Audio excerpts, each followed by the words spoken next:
Welcome to Let's Talk Near Death, the podcast show that talks about life, death, and experiences somewhere in between.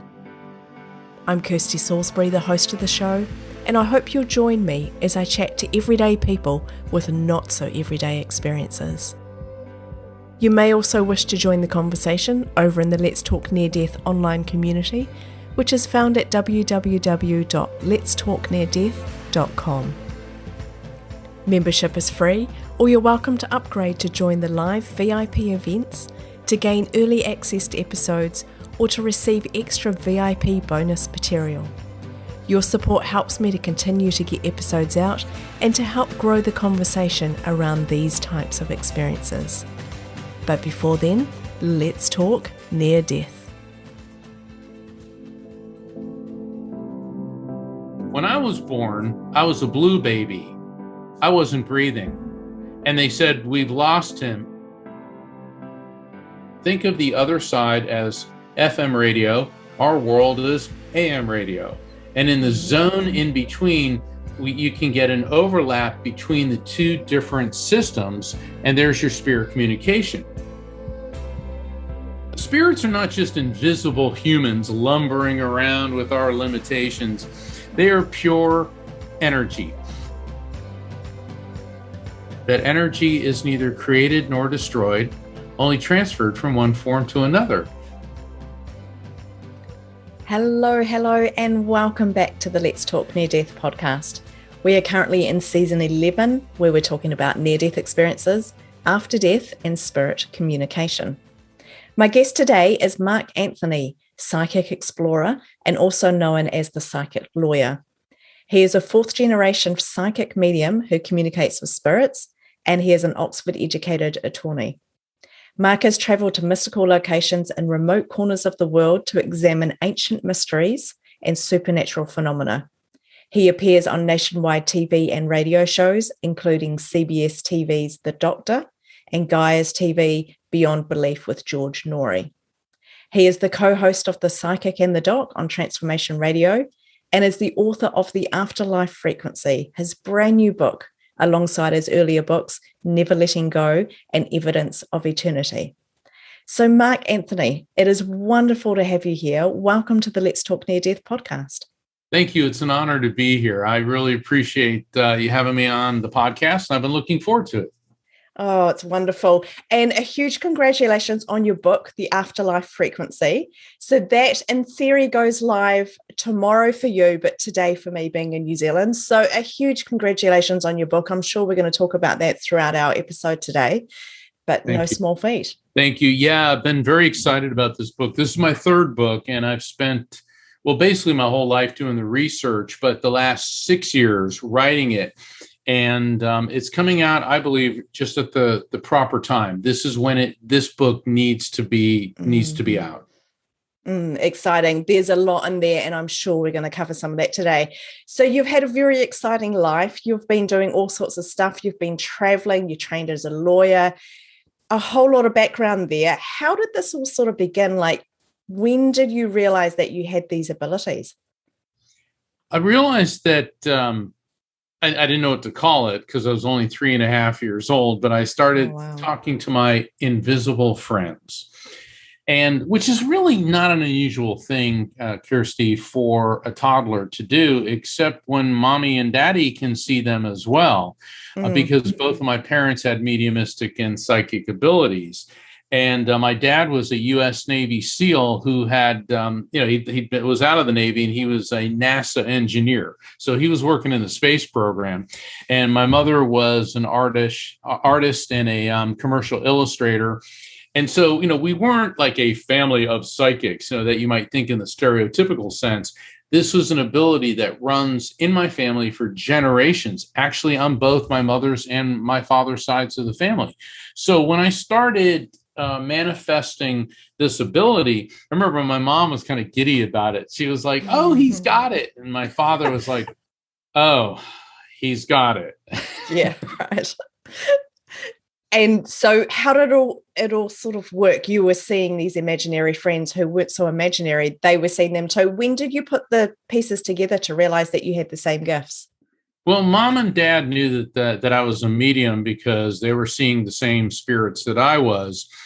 And I remember my father, when I was about to start school. I was 5 years old and I was going into the first grade. And he said to me, he goes, "Mark, don't talk about this to anyone except your mother and I." He said, "Other people will not understand this." And he said, "And people who see things that other people don't get taken away." All right. Now that's a pretty ominous thing for a little kid to hear. And it was scary. And I realized pretty quick once because I was in a Catholic school. I was raised in the Catholic faith, but my parents were very open to other religions. We were never real strict about that because, when you're a medium, we would sit there and eat dinner as I got older. We'd be talking about Buddhism or Hinduism and different religions. And what had happened, Kirsty, the reason my dad was so scared about this, I mean, certainly there's a social stigma. You get the religious fanatics that don't believe in this, and you get the people who are just closed-minded. They're not even skeptics. They're cynics. A skeptic is open to a skeptic says, "I don't believe this, but if you can present evidence, I'll consider it." But what had happened was my father's sister Marjorie was also a medium, and she could see spirits, and she was very, very gifted at foretelling future events. And this was years before I was born. In fact, I never met my Aunt Marjorie, at least not in this world. She was married to a guy who was a religious zealot, and he didn't like her abilities at all. And one day he was going to work. He worked as a machinist at a steel factory in Pennsylvania. And she didn't want him going to work. And one day, and she said, "I'm having a horrible feeling. I feel it in my stomach. I'm so upset." And she threw a fit, and he was like, fine, I'll stay home. Well, what happened was a crane was lifting thousands of pounds of steel beams, and the cable snapped, and it crushed the machine shop and killed everybody in it. Now, logically, if he had been there, it reasons to assume that he would have been killed. So you think he might be somewhat grateful that his wife essentially saved his life. Instead, he had her involuntarily committed to a mental institution and forcibly subjected to electroshock therapy. He found an unscrupulous psychiatrist who gave her a diagnosis of schizophrenia. And for a period of 6 months, they conducted electroshock therapy to the extent that it damaged her brain to the point where she never spoke about future events, never talked about spirits ever again. And this was a great tragedy. My mother was furious when she found out what her brother-in-law had done, and my dad was furious too.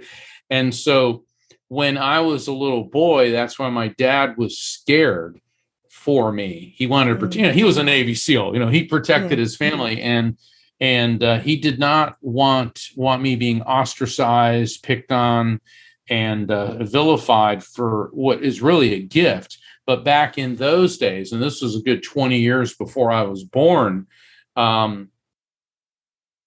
people looked at it as evil, as mental illness, as some type of delusion, when it isn't. Because, and indulge me just for a second, somebody asked me recently, they said, "Well, my sister hears voices and she thinks our grandmother's talking to her, and her doctor says she's bipolar and schizophrenic." Well, we're also in the 21st century now, and the medical diagnoses are a lot better than they were back, in the last century. And also, her sister doesn't foretell future events and deliver coherent evidence-based messages. So there's a big difference between someone who hears voices and hallucinates and none of it is cogent or makes any coherent sense, versus somebody who is connecting with a spirit and able to produce verifiable facts and a coherent communication from the spirit. Exactly. You talk about spirit communication based on science. Is that what you're talking about, where it can be validated, where you can back something up? Well, in my book, The Afterlife Frequency, I go into several different dimensions, no pun intended, with that. But evidential mediumship is when, if I'm communicating with a spirit, let's say I'm doing a reading for you, that the information that the spirit or spirits are transmitting to me, you either can verify or can verify after the reading. So they give me facts, data, names, places, diagnoses, all sorts of things about you, about them, about shared memories, about other people connected to you or that spirit. And when I talk about science, what I do in the afterlife frequency is that for too long, the different forms of what I call interdimensional communication. In other words, spirit, our contact with spirits. We live in the material world dimension. They live in another dimension that we, refer to as the other side. And people are taking like a salad bar approach. Near-death experiences are here. Deathbed visions are here. Mediumship is here. Visitations are here. They're not. They all have a common denominator, which is quantum physics. And they all operate and occur due to very similar phenomenon, which can be identified and explained through quantum physics. So the reason I call this interdimensional communication, think of the other side as FM radio. Our world is AM radio. And in the zone in between, you can get an overlap between the two different systems, and there's your spirit communication. And that occurs certainly as a medium. I increase the frequency of my brain waves. A spirit reduces or rather slows down their frequency. We get a frequency match.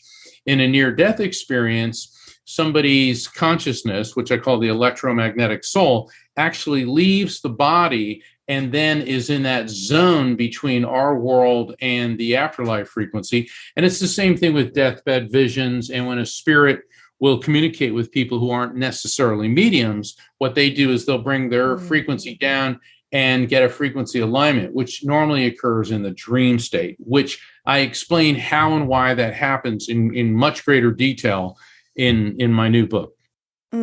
Interesting. So from what you're saying, where you've got you're moving your hands there and saying that the frequencies change, they come down to meet us, we raise up, and then it's like the tuning of the radio. Exactly. How much does that indicate that they have to be on, like, they have to be on board with wanting to connect with us as much as we want to connect with them? Is it a two-way thing, or because I've heard people say, well, anyone can connect with spirit, anyone can get a message, they can sit down, if we just focus and try and connect, we will. And then others saying, I've been trying to connect with Uncle Bob for 20 years and never been able to connect with him, never been able to connect with anyone. So how does that work? Is it because both parties need to meet in the middle?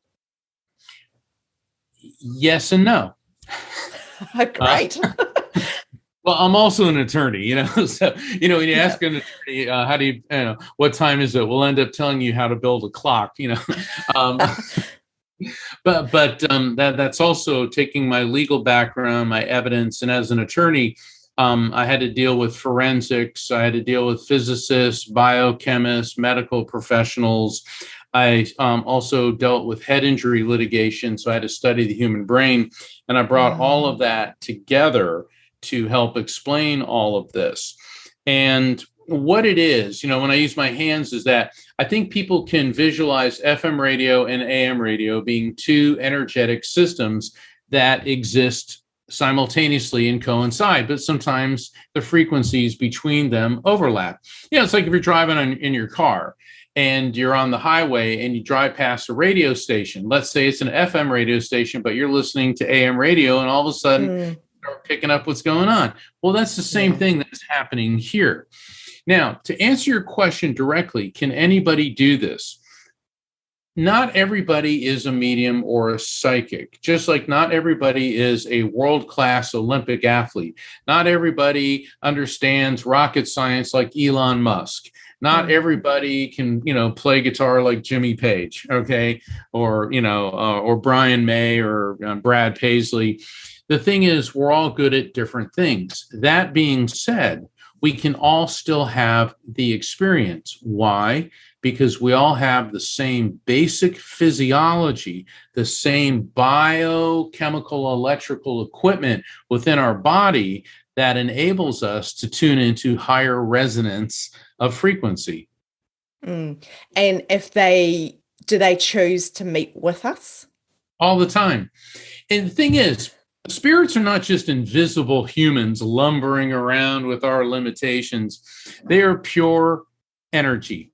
In my book, I introduce several new terms because I want to bring spirit communication out of the mire of the Victorian era with that antiquated technology into the light of 21st century science. And one of the key concepts is the electromagnetic soul. And people say, well, how did you come up with that name? Well, neuroscience is the study of the human brain. And neuroscientists claim that consciousness is the result of electrical impulses and chemical reactions, but they cannot explain how the brain creates consciousness. And if you look at a neuroscience textbook, there'll be, maybe it's 1,000 pages in the book, and perhaps a paragraph, maybe two if you're lucky, will talk about consciousness, because science can't prove how consciousness is created by the brain, because it isn't. Consciousness pre-exists the brain. And that's what we've been hearing from people of faith for thousands of years, whether they're Hindus, Buddhists, Jews, Muslims, Christians, Native Americans.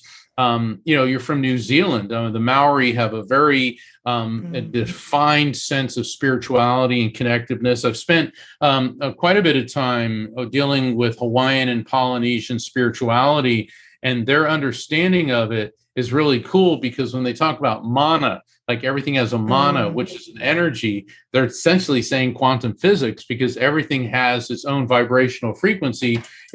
Whether it's this pen, me, the electricity, flowing through these machines that we're using, to the radio waves that are transmitting this show. So the electromagnetic soul defines what we really are, which is pure consciousness, a soul that is electromagnetic energy.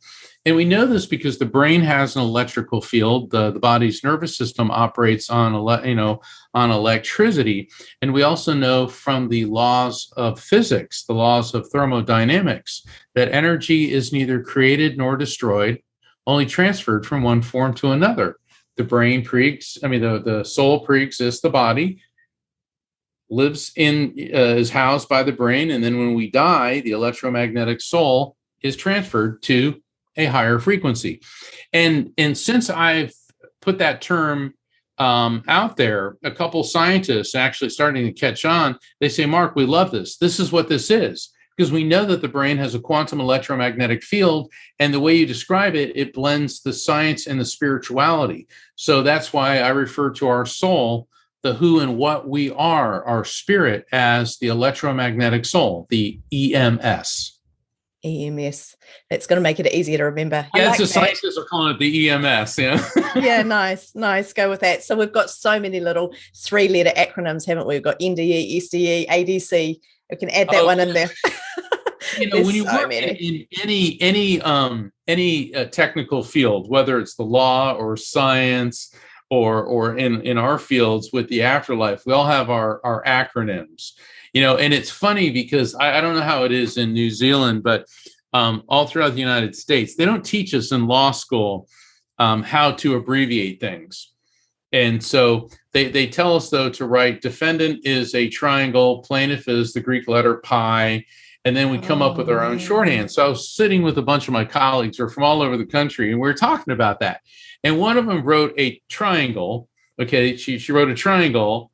Then she put, okay, we're in court, and I'm going to write this down, and tell me if you can read this. She put a triangle, and then the letters FTA, BW, and B. And everybody looked at it and says, defendant, failed to appear, bench warrant, no bond. And everybody started laughing because we all had to create that. So in our field, NDE, near-death experience, but now we're also talking about SDEs, shared death experiences, which my book goes into very deeply as well. DBVs, deathbed visions. ADC, after death communication. So unfortunately and fortunately, we have lots of terminology which we've shortened. And so EMS, electromagnetic soul, is one of those now. Yeah, it's interesting, isn't it? I could never be a lawyer because I could never remember what they all mean. I would be terrible like that. Somebody would get the wrong conviction or something would go really bad. So just as well, I'm not a lawyer. Now, talking about all of these acronyms, talking about near-death experiences, shared death experiences, deathbed visions, you've actually had your own near-death experience, haven't you? I did. Are you happy to share about that? Well, that's in the book. I spent a long time writing it, and it occurred when I was 4. It occurred when I was 4. And it's key to a lot of things that happen in the book. But I will tell you this. Both of my parents had NDEs. My mother died on an operating table when I was 17 years old. I'll never forget that. She was having horrible illness, and we rushed her to the hospital. And I remember the surgeon coming out and telling my father, he said, we may lose her. And I don't know if I should say this on a spiritual show, but my dad, being a Navy SEAL, he grabbed the doctor by the coat and said, if she dies, you die. And remarkably, she did die on the table, and that surgeon worked on her for 4 minutes and back she came, and the thing is, and I certainly don't recommend, bullying doctors or things, but I'll say this about my mom. When I was born, I was a blue baby. I wasn't breathing. And they said, we've lost him. And my mother and my dad was there with her. She said, you work on him. And to humor her, they smacked me on the fanny and stuck a finger in my mouth. And all of a sudden they heard like that. And I started breathing. So the thing is, by the time I was 5 years old, I came into this world not breathing. Then I went into cardiopulmonary failure when I was 4. And then I almost drowned when I was 5. And but my brother rescued me. And the thing is, I can remember things all the way back to just before I was 2 years old. And I've always wondered about that. And it appears that maybe all these traumas had something to do with that. And I don't, bemoan them or look at them as, oh, poor me. To me, it gave me an awareness right away. And my father had 2 different near-death experiences. When he was 16 years old, he was in a terrible car accident. And he said he was floating above it, and he looked down and he saw these people pounding on his chest. And he said, oh, I'm dead. He goes, oh, this feels great. He said, it feels great. He said he felt like he was floating. And he said, then there was this light and a voice that said, it is not your time. And Dad said the next thing he remembered, he was in my body, and he said, oh my God, it hurt like hell, And then about 10 years later, he was a scuba diver. After he got out of the Navy, he was part of a dive team. He actually even dove with the legendary Jacques Cousteau once. Oh, wow. Yeah. I mean, Dad, it's funny, the things you learn about your parents, you think they're just mom and dad, and then you start finding out what they did. And he was in 150 feet of water. So that would be, almost 50 meters deep. And his regulator jammed. And water started getting in. And he said he was drowning. And he said that was it. He said he knew. And he said there he was. He was in that floating sensation. And there was the light again.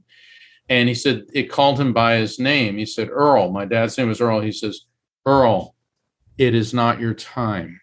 You must go back. And he said, Mark, I have no idea. Back in those days when a regulator jammed, in your scuba gear, that was it. He said, my regulator started working again, and when you're 50 meters deep, I mean, that's a long way to the surface. And so he had this very uncanny way of looking at things. And I noticed that as I got older and started talking more to my parents, they believed very much in God, but they were not really religious. And I think that And I'm not criticizing, and I'm not negating, and I'm not insulting organized religions in any way, because the basic root of them and the teachings of peace, love, and understanding are wonderful. But for those of us who've had near-death experiences, we find that even the word God is too limiting for this incredible love, this energy, this sense of interconnectedness that awaits us in the afterlife frequency. I find it really interesting that you've had a near-death experience, that your mother has, your father has. What's the, I guess, like the hereditary connection here? Do you think that there is such a thing that if someone in the family's had a near-death experience, then other people are more susceptible to have one? I've been interviewed probably thousands of times, and that is the first time I've ever been asked that. Oh, wow. Yeah, well, wow.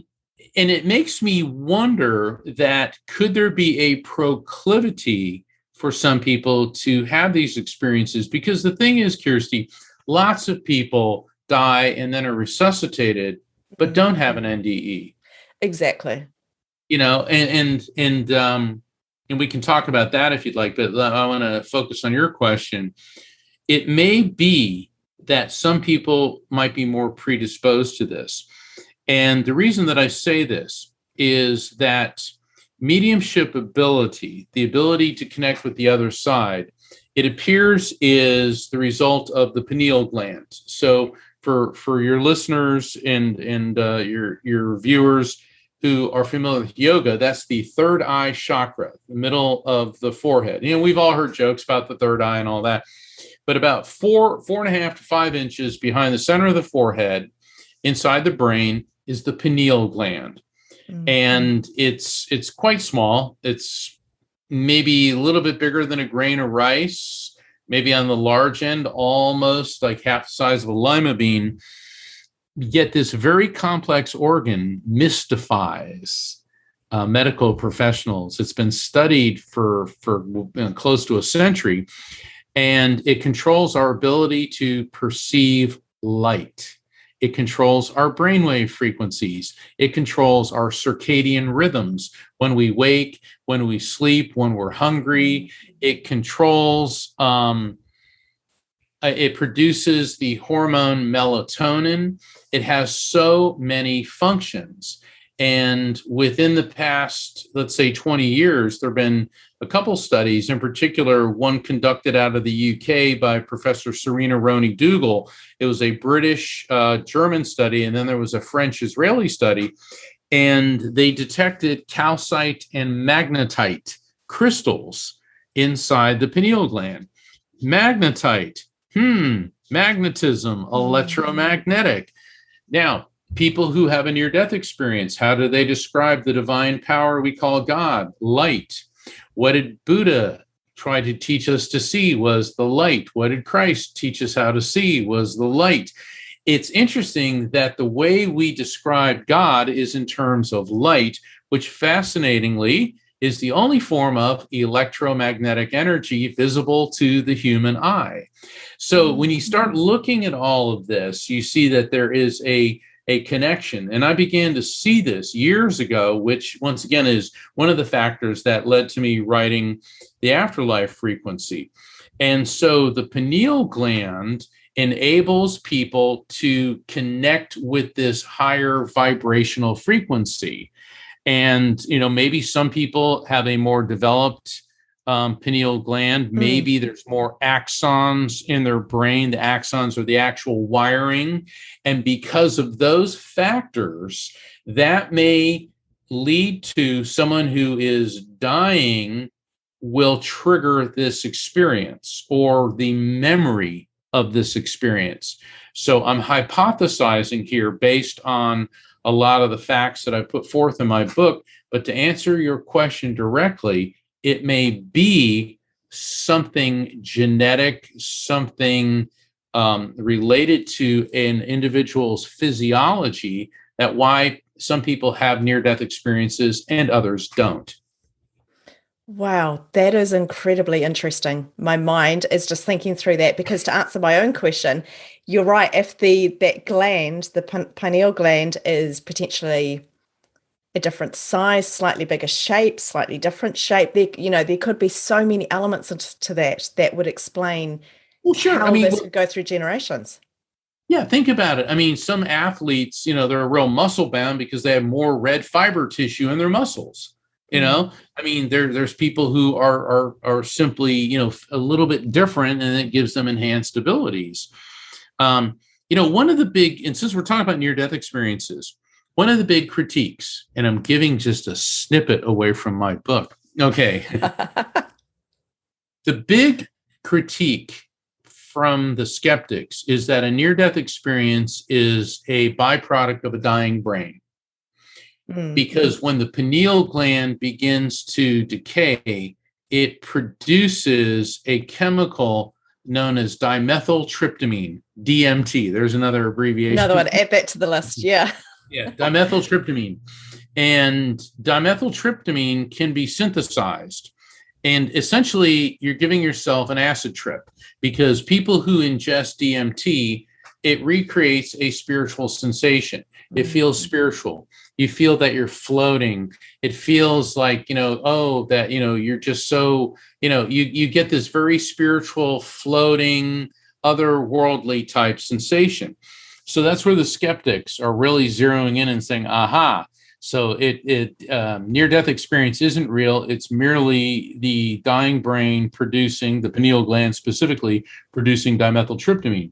However, what DMT doesn't do, it doesn't recreate the sense of going through a tunnel into the light.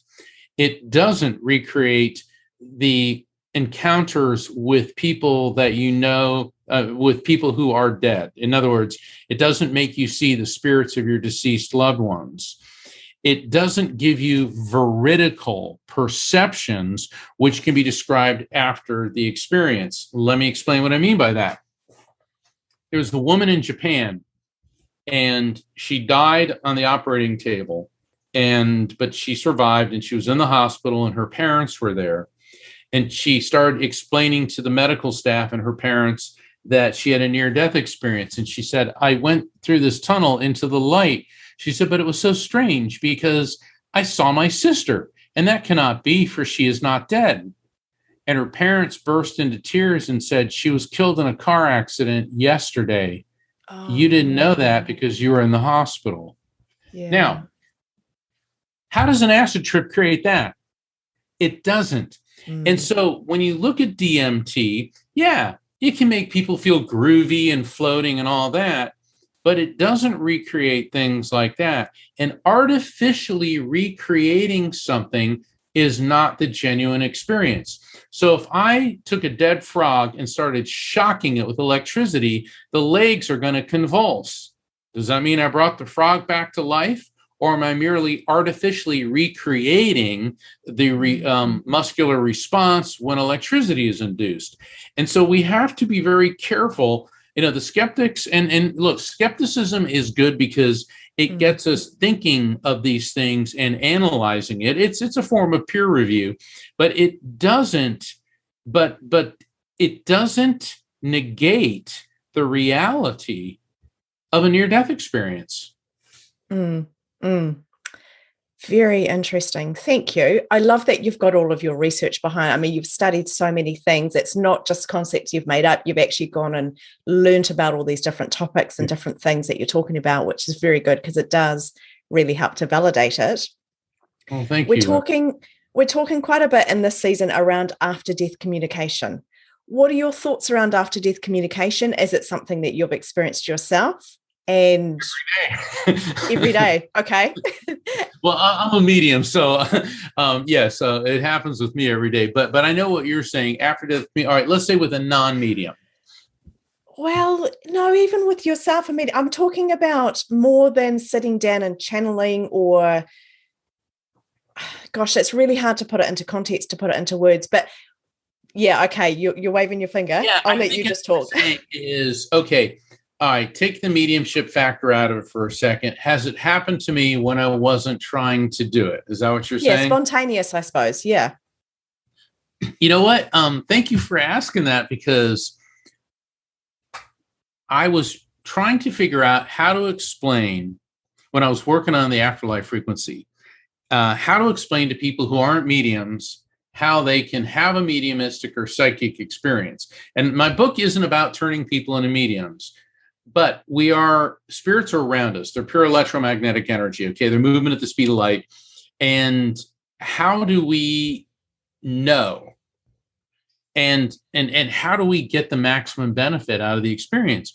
So I'm working on my computer, and I hit the dreaded writer's block. And you're an author, so you know what I'm talking about. Every writer does, and it always seems to be on a day when you have the time. I had like a 5-hour block, and I was going to write, and nothing. Hit now, yeah. It's always when I've only got 15 minutes that suddenly, the brilliant ideas start to happen. So I thought, all right, I'll go take a walk by the ocean, because I live near the ocean. And I start heading down my driveway, and all of a sudden I get these cold chills and tingles. And I'm like, okay, that's I know when that's a spiritual contact. And I got this sense that I was going in the wrong direction. So I turned around and I started heading towards this bicycle path, which is in the opposite direction of the ocean. So I'm walking down the bicycle path, and it's about 11 o'clock in the morning, and I see these two objects shining on the bicycle path, glowing in the sun. Mm-hmm. And I walk up, and it's a nickel and a penny, a 5-cent piece and a 1-cent piece. And I go to pick them up, and all of a sudden I hear my mother's voice. If they're not heads up, don't touch them. It's bad luck. And I started laughing, because my mother's family was of Italian descent. And I love all of them, but they have a superstition for all occasions. It's like, don't cross your silverware. Don't walk under a ladder. Watch out for the black cat. It was all that. And I'm laughing. And then I hear my father's voice. It's money. Grab it. So I'm laughing, and I pick up these 2 coins. I'm looking at it and go, oh, it's 6 cents. And all of a sudden I go, wait a second. 6 cents. And I'm like, okay. And then the cold chills and tingles intensify.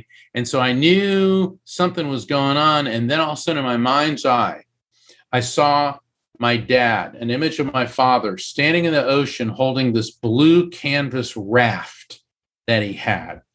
All right. He was a Navy SEAL. He was a scuba diver. He was a swimming instructor.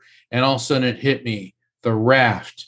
I have to teach people how to recognize when signs from spirits, accept the contact is real, feel it without fear, and not overthink it, and trust the message. Raft. That's what my parents were trying to tell me. And I ran back to my computer, and it just happened.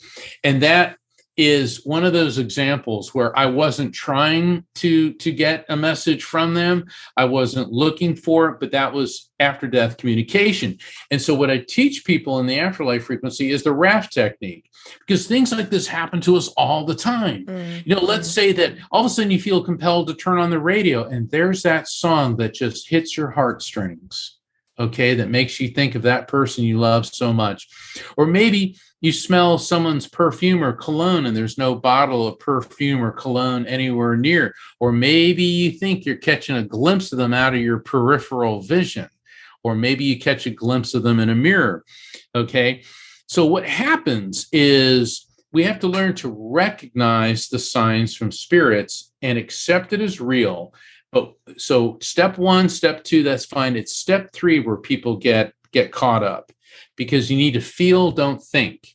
When people start, well, it's my imagination. It's a grief-induced hallucination. It's a coincidence. Oh, it's just wishful thinking. And that's where you get jammed up. But if you can feel it without overthinking it, then that will lead you to trusting the message. And when you start working with the raft technique, you can apply it not just to after-death communication, but also to making sense of and interpreting your near-death experience. To if you're involved in a shared crossing where somebody that you love is terminally ill, and they're dying, and they start talking about spirits of loved ones around them, and you see them too, whether or not you're a medium. This is very, very common, but a lot of people, there's still a bit of a stigma about reporting this, but we're seeing more of this. Or it could be, gee, I had this dream and my mother came through and it felt real. And it felt like it had a beginning, a middle, and an end. And I really felt like I was having a conversation with her. So by employing the raft technique, instead of picking apart the experience, you will then recognize, accept, feel, and trust the message. And it starts to become second nature to you. And then you're going to get the most out of these experiences. I really like that you're talking about feeling it, because we can justify anything away. We can, our minds we can validate anything. And you've explained that throughout this conversation of different things that have happened, and even talking about the lady who had the near-death experience and saw her sister. There's probably ways that we can justify everything. So very, very interesting. I've got some questions around deathbed experiences. Yes. Is that something that you've had? I mean, I think I'm wondering, is that the type of thing where people have said, can you come in and be with somebody at the end of their life? Is it like that because you've already got that doorway open a little bit, that you're more susceptible to help them pass in a great way or communicate during that time? Does that make sense?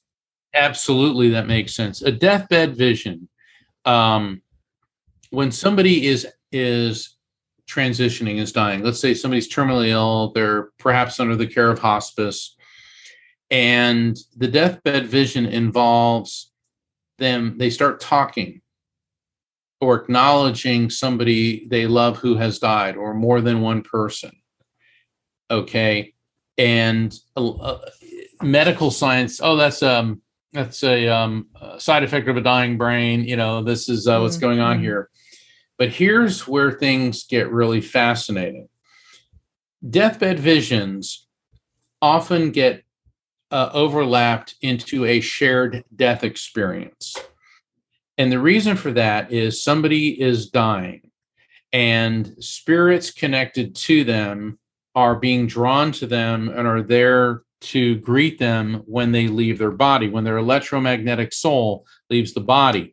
So when somebody is actively dying, the energy of the electromagnetic soul, its frequency is expanding. The spirit's frequency is overlapping with that. That's why they can see these people. Here's where it gets really fascinating. Bystanders, family, close friends, healthcare workers, hospice workers. Whoa, what was that? They start seeing them too. And so the reason it goes from a deathbed vision to a shared death experience is because people who are not in imminent threat of dying experience to varying degree what the person transitioning to the other side is.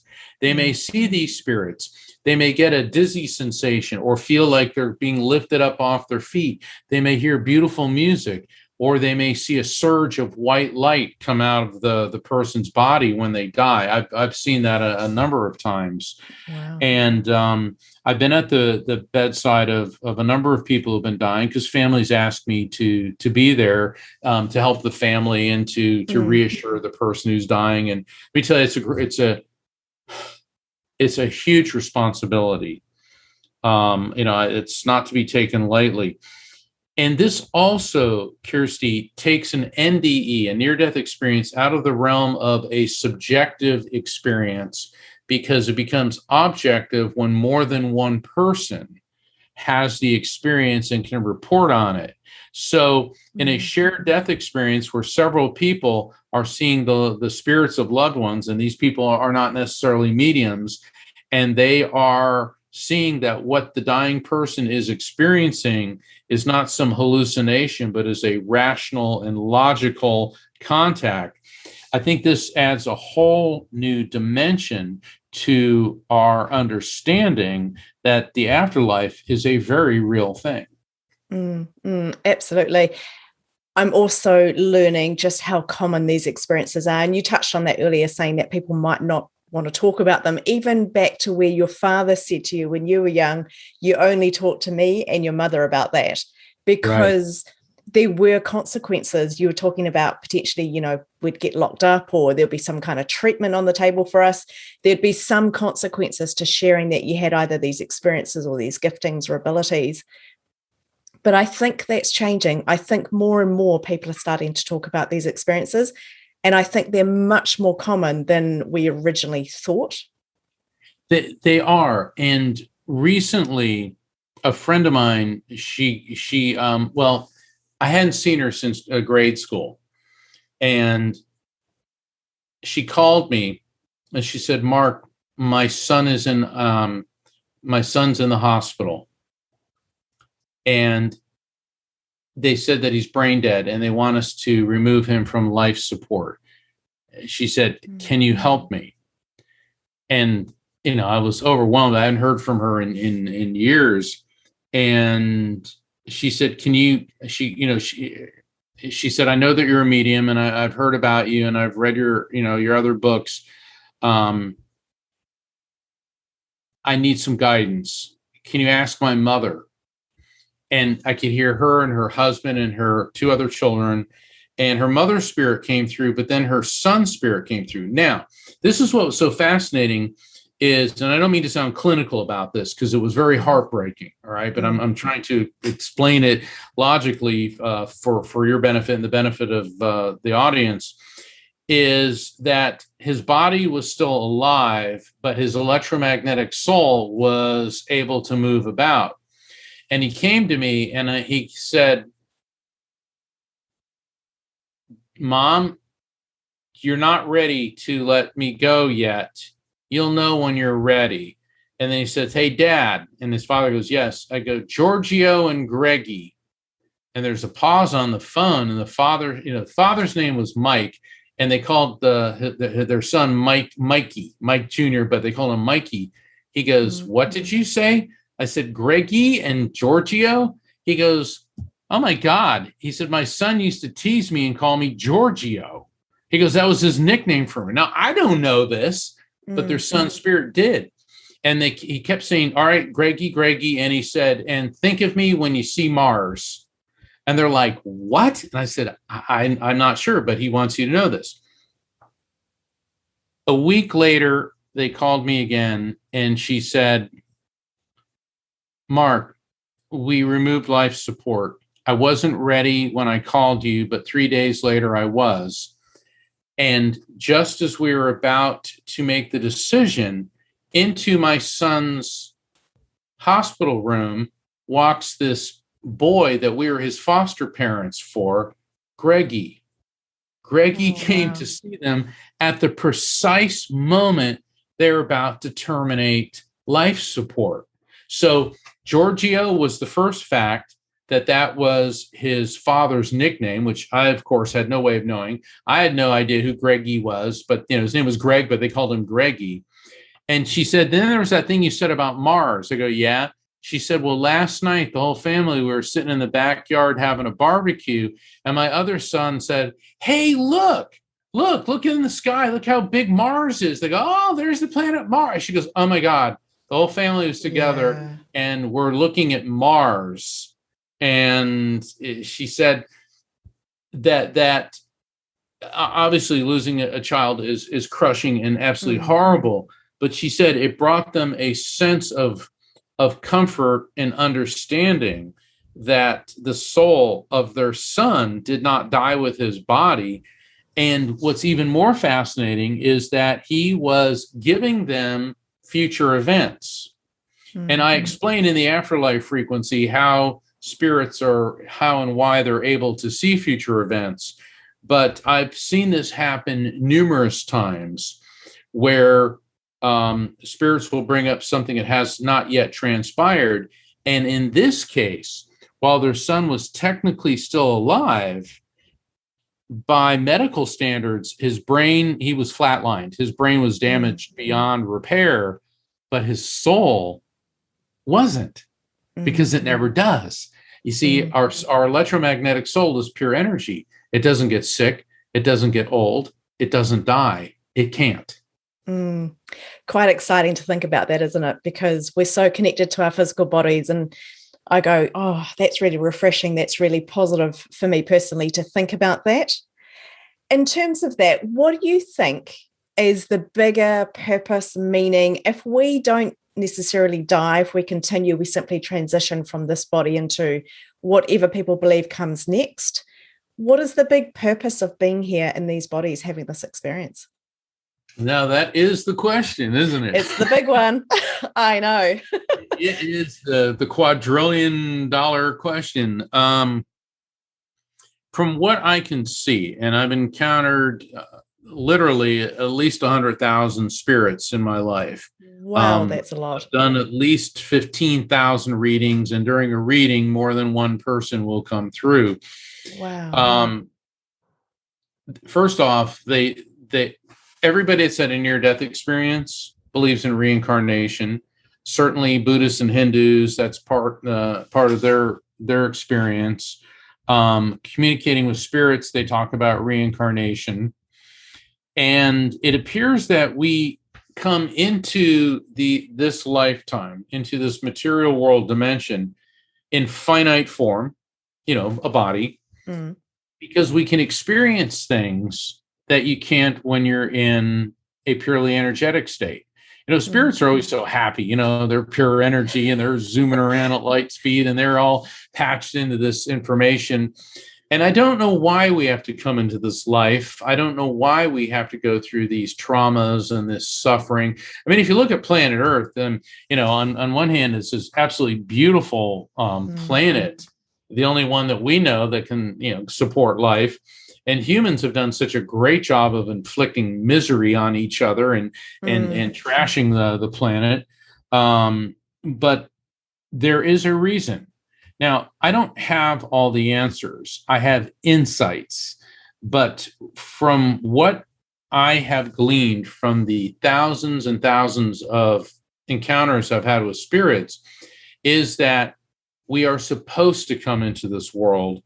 And what we experience here seems to have a direct bearing on the frequency that we go into when we leave.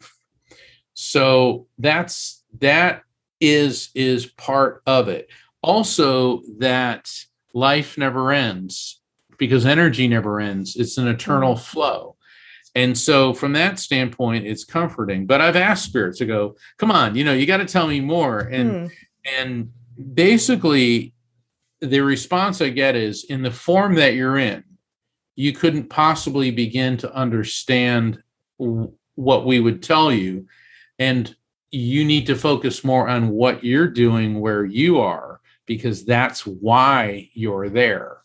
So, to me, it always feels like a cop-out when they do that, but I'll continue asking. Yeah, and if you find out, let us know. I think it's one of those big questions, and it opens up more and more questions, doesn't it? So I don't think we'll ever know. No, it does. And, a lot of times I see people, well, there's too many questions and not enough answers. But then again, the path to all wisdom begins with, I don't know. Yeah, and exactly. You want to find an answer. That was the thing about my dad. I remember I was like 8 years old, and we were looking at the stars, and we were always talking about space. And he said that, Mark, there's no such thing as a mystery. It's just a question for which we do not yet have the answer. He said, you put enough money, enough research, and enough time into any problem, any mystery, and you'll have an answer. And that's what was one of the motivating factors for me writing this book about near-death experiences, shared death experiences, spirit communication, after-death communication, is how does it happen? Why does it happen? Where does it happen? Because there is a logical explanation for everything. And I believe that the greatest scientific achievement will be the discovery of the divine power we call God. Wow, that's an interesting thought. Do you think that's possible? Perhaps not with our current level of technology, but maybe it will be. I mean, look at it. I mean, try to explain a microwave oven to somebody in the year 1900. See, this is true. Yeah. Yeah. I'll put a potato in and press 2 minutes and it's done. Nikola Tesla back in the 1920s, he was one of those really odd characters throughout history. But gosh, he was so brilliant. He said that in 1926. He said that with advances in telephony, meaning primitive versions of telephones, eventually the whole world will be a universal mind, and the device will be so small that it can be held in a man's pocket and will not only be able to see each other, but hear each other, but see each other. He was describing a cell phone decades before the technology to create one could possibly have existed. And, that was looked at as pseudoscience, fantasy, at best science fiction. So it's just a matter of time before the technology is sophisticated enough to discover these things. Thank you. You've really challenged my thinking there. You've really expanded my boundaries. I do a lot of thinking. I ask a lot of questions. And I love it when I get something and I go, oh, I just don't even know what to do with that, which you have just done. So thank you so much for that, Mark. Your book, welcome. The Afterlife Frequency, we're going to put the link to that in the show notes. It has been released pretty much today, overnight. Yes. If you're in the US, it is hot off the shelves. So we'll put the link for that. I highly encourage our listeners to go and check that book out. It is quite impressive. I've had a little glimpse at that. And Mark Anthony, thank you so much for coming on, chatting to us and sharing all this information. Like I said earlier, you've done a lot of research, you've done a lot of learning. I know we've only touched the tip of the iceberg of this conversation because you've been traveling and exploring places and you've done so many things, but I really thank you for coming in and talking about spirit communication and your life at this point. Thanks for joining me for another episode of the Let's Talk Near Death podcast. Don't forget to subscribe to stay updated with all of the events we have going on and to visit www.letstalkneardeath.com to join the VIP community.